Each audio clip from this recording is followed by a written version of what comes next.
Por traernos esta reflexión en torno a los cuerpos masculinos negros. Vamos a abrir una sesión de preguntas de 3 en 3 para darle a Mara espacio para la reflexión. Tenemos 1 hora para ello. Si nos dicen quién se anima, Mauricio tiene aquí el micrófono.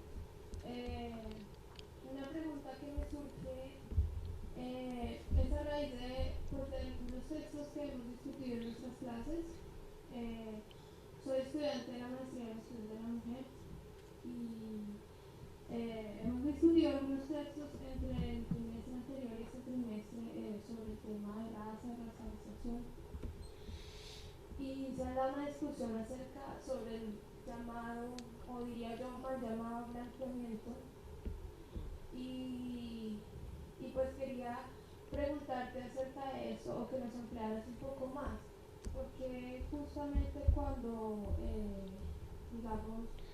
los cuerpos o sujetos reconocidos dentro de los grupos afrodescendientes o negros, por ejemplo, hablábamos de un caso de Brasil, que a través de las políticas de cuotas en las universidades las personas negras accedían a los cupos en las universidades, y hablábamos de qué pasaría después de que salieran de la universidad, si iban a poder acceder en igualdad de condiciones a las personas blancas o blancas mestizas a los puestos de trabajo. Pues se dio una discusión a raíz de ello, y pues vino el tema del blanqueamiento. Entonces dijeron algunas personas, no, pues es que se blanquean, ¿sí? Entonces yo quisiera como que nos ampliaras un poco sobre hablar de ese blanqueamiento. ¿No sería también una forma de racializar al sujeto negro que está, accediendo o utilizando algunos valores de la clase alta o del grupo dominante, blanco?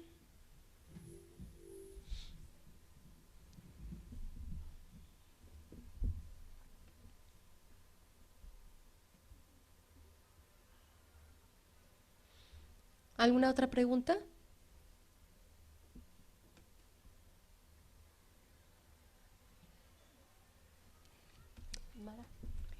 Bueno, pues para animarlos y animarlas a otras preguntas.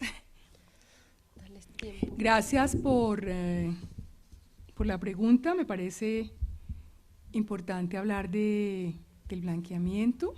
Bueno, el blanqueamiento es un tema que ha sido trabajado de muchas formas y que también ha sido estudiado en diferentes contextos. Lo primero que hay que señalar es que las relaciones raciales siempre son contextuales. Entonces, hablar de blanqueamiento en general, pues sería absurdo. Entonces, yo voy a hablar más que todo de blanqueamiento a partir de estudios colombianos y de lo que conozco de Brasil, lo primero. Efectivamente, el blanqueamiento en Colombia ha sido utilizado como una categoría moral para hablar de casi la alienación de las personas que al acceder, por ejemplo, a la educación superior se blanquearían y perderían sus características naturales. La pregunta es, ¿cuáles son esas características naturales? Es decir, ¿en qué queremos fijar a las personas negras? ¿Y cuáles son los cambios indeseables? Los cambios indeseables podrían ser, ¿cuáles? ¿Es acceder a la educación superior? ¿Es acceder a la razón? ¿Eso querría decir que son irracionales? Pues es todo lo que he venido precisamente mostrando. Es una suposición de una esencia negra primitiva, afincada completamente en el cuerpo, a lo que implicaría la socialización y la educación superior, y una especie de desprendimiento de esa originalidad primitiva.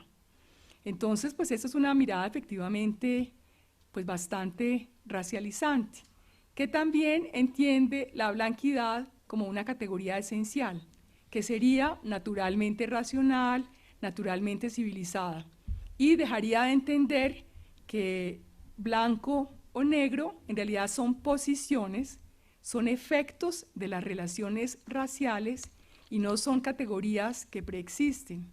Es decir, no tienen ninguna preexistencia, solamente se llenan de contenido en las relaciones sociales que las actualizan.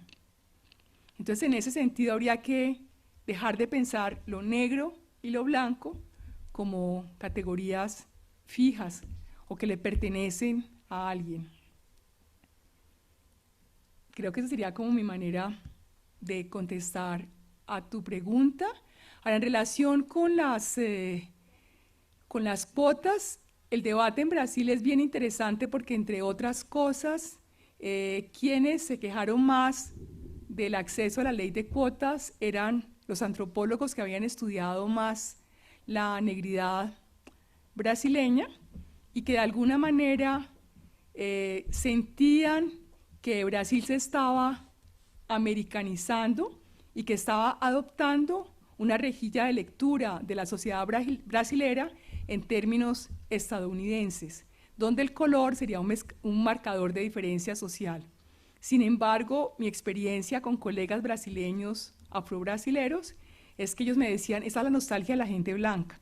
Para nosotros era clarísimo pues que esa democracia racial nunca existió. Eso es un sueño blanco. ¿Alguna otra pregunta? Tenemos dos. Y yo voy a aprovechar por ahí. Eu sou a Anete de Brasil, da Universidade Católica, Pontifícia Universidade Católica de Minas Gerais. Y bueno, primero decir que me agradó muchísimo esta conferencia, porque primero por hablar del cuerpo masculino y después por hablar del cuerpo negro y hacerlo desde o como mujer negra, ¿no? Entonces creo que ahí es muy interesante. Yo tuve una profesora negra colombiana, Sí. cuando hice mi doctorado, y tuve un profesor negro que era de Estados Unidos, que me ha ayudado a cambiar mi modo de estudiar, de ver el mundo y de hacer pesquisa. Y por eso me toca mucho, ¿no?, su pesquisa, porque y creo que es un elemento de coraje, ¿no?, hoy en las universidades tomar este punto de vista. Quisiera preguntar, porque, y mi pregunta es un poco pensando en el feminismo decolonial, y cómo se hace difícil para el feminismo blanco pensar más allá del dualismo, incluso en la pesquisa, porque nosotros desde el feminismo blanco no queremos saber de los hombres, mucho menos del cuerpo de los hombres en la pesquisa, me parece. ¿Cómo es eso? Si pudiera hacer un comentario, pesquisar como mujer negra el cuerpo masculino y negro. Gracias por la pregunta, bastante difícil.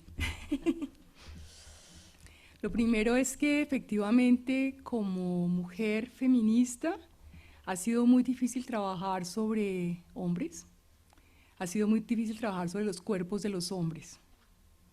Pues mi investigación también estuvo llena de obstáculos. La investigación que hice en Colombia sobre identidades masculinas, sobre hombres y relaciones de género, bueno, de maneras distintas. Yo escogí dos regiones en Colombia, una connotada como negra y otra connotada como blanco mestiza. En la región connotada como negra, me entrevisté con líderes negros que les parecía un desperdicio que una mujer universitaria se interesara por el tema de las identidades masculinas, cuando había problemas para ellos más importantes, prioritarios, defensa del territorio en un contexto de violencia como el colombiano, aunque en el momento que yo hice la investigación no era el principal problema, todavía Chocó era descrito como un paraíso de paz. En todo caso, fue muy difícil como argumentar la importancia del trabajo.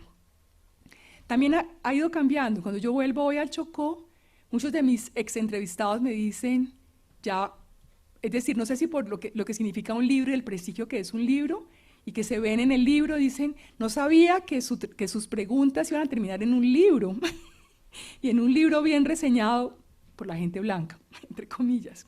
Entonces, eso hizo que ganara como legitimidad.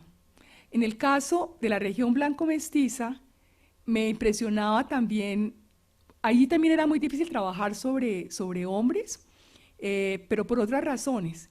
Era un poco que hace una mujer trabajando sobre hombres. Y allí conocí experiencias, puedo contar anécdotas, por ejemplo, allí conocí un café que era únicamente masculino y yo quería conocer espacios de sociabilidad masculinos, entré a ese café y me hice lustrar los zapatos por un hombre, o sea, como situación etnográfica. Entonces, eso fue impresionante, se creó un momento de tensión muy fuerte en el café, cuando yo le pedí al señor, que estaba ofreciendo lustrar los zapatos, que me lustrara mis botas. Entonces lo que era un hombre blanco mestizo, a los pies de una mujer negra, lustrándole los zapatos, en un lugar que solamente era para hombres.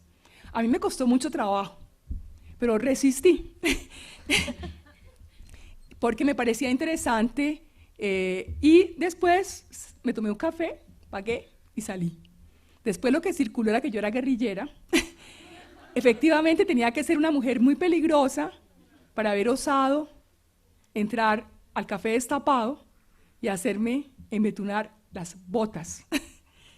Es un poco para contar que eran experimentos, bueno, que hice en el trabajo de masculinidades, pero que muestran la dificultad de trabajar estos temas.